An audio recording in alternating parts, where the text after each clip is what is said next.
Hi, fourth graders. We're going to continue with chapter 13. So, yesterday, specifically with Salva, we knew he was leaving the refugee camp and the boys were headed somewhere else. At the end of this, you should be able to figure out how long the boys walked for, right? So, a time frame I'm going to ask you tomorrow. So, make sure you listen all the way through.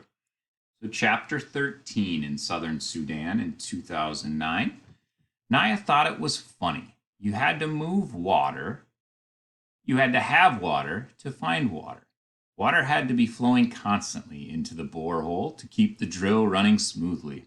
The crew drove on and back several times a day. The pond water was piped into what looked like a giant plastic bag, a bag big enough to fill the entire bed of the truck.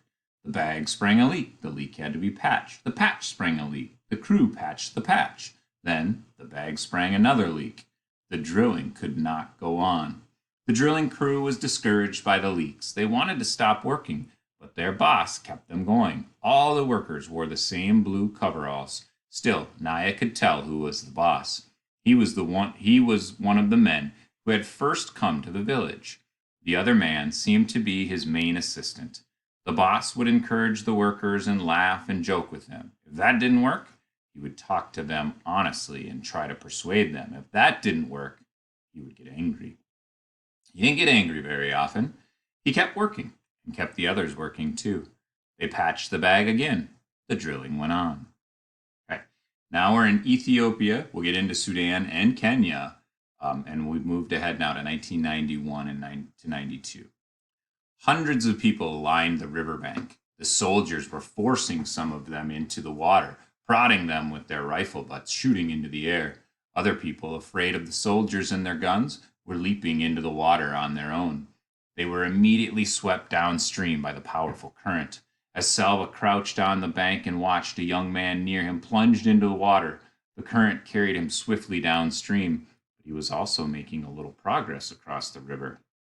Then Salva saw the telltale flick of a crocodile's tail as it flopped into the water near the young man.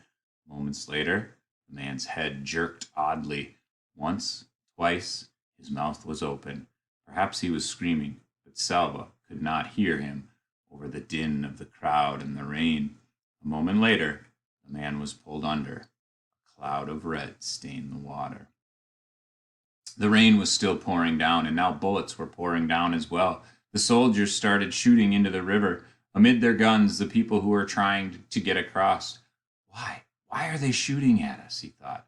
Salva had no choice. He jumped into the water and began to swim. A boy next to him grabbed him around the surface without time to take more than a quick, shallow breath. Salva struggled, kicking, clawing. He's holding on to me too hard. I can't. Air! No air left! Suddenly the boy's grip loosened, and Salva launched himself upward. He threw his head back and took a huge gulp of air. For a few moments he could do nothing but gasp and choke. When his vision cleared, he saw why the boy had let go. He was floating with his head down, blood streaming from a bullet hole in the back of his neck. Salva, stunned, realized that being forced from under the water had probably just saved his life. But there was no time to marvel over this. More crocodiles were launching themselves off the banks. The rain, the mad current, the bullets, the crocodiles, the welter of arms and legs, the screams, the blood. He had to get across somehow. Salva did not know how long he was in the water. It felt like hours. It felt like years. When at last the tips of his toes touched mud, he forced his limbs to make swimming motions one last time. He crawled onto the riverbank and collapsed. And then he lay there in the mud, choking and sobbing for breath. Later, he would learn that at least 1,000 people had died trying to cross the river that day, drowned or shocked or attacked by crocodiles. How was it that he was not one of the 1,000? Why was he one of the lucky ones? The walking began again. Walking, but to where? No one knew anything for sure. Where was Salva supposed to go? Not home. There is still war everywhere in Sudan. Not back to Ethiopia. The soldiers would shoot us. Kenya. There are supposed to be refugee camps in Kenya. Salva made up his mind. He would walk south to Kenya. He did not know what he would find when he got there, but it seemed to be his best choice. Crowds of other boys followed him.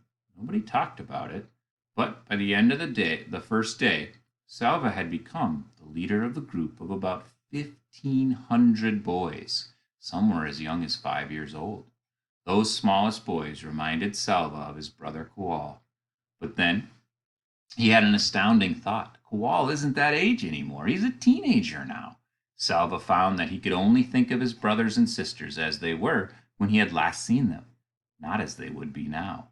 They were traveling through a part of Sudan still plagued by war.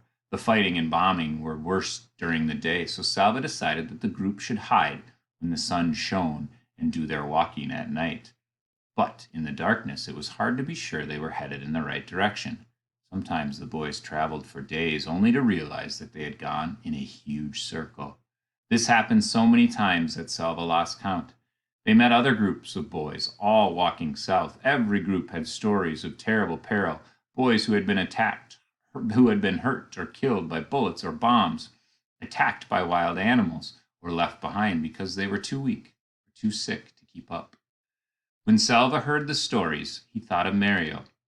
He felt his determination growing as it had in the days after Uncle's death. I will get us safely to Kenya, he thought, no matter how hard it is. He organized the group, giving everyone a job, scavenge for food, collect firewood, stand guard while the group slept. Whatever food or whatever they found was shared equally among all of them. When the smaller boys grew too tired to walk, the older boys took turns carrying them on their backs. There were times when some of the boys did not want to do their share of work. Salva would talk to them, encourage them, coax, and persuade them. Once in a while, he had to speak sternly or even shout, but he tried not to do this too often. It was as if Salva's family were helping him, even though they were not there. He remembered how he had looked after his little brother Kual, but he also knew what it felt like to have to listen to the older ones, Arik and Ring.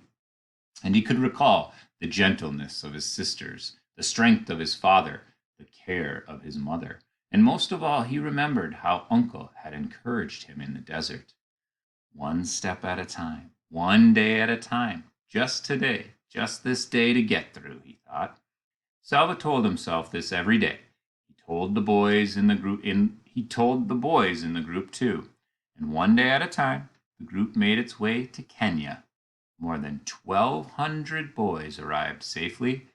It took them a year and a half.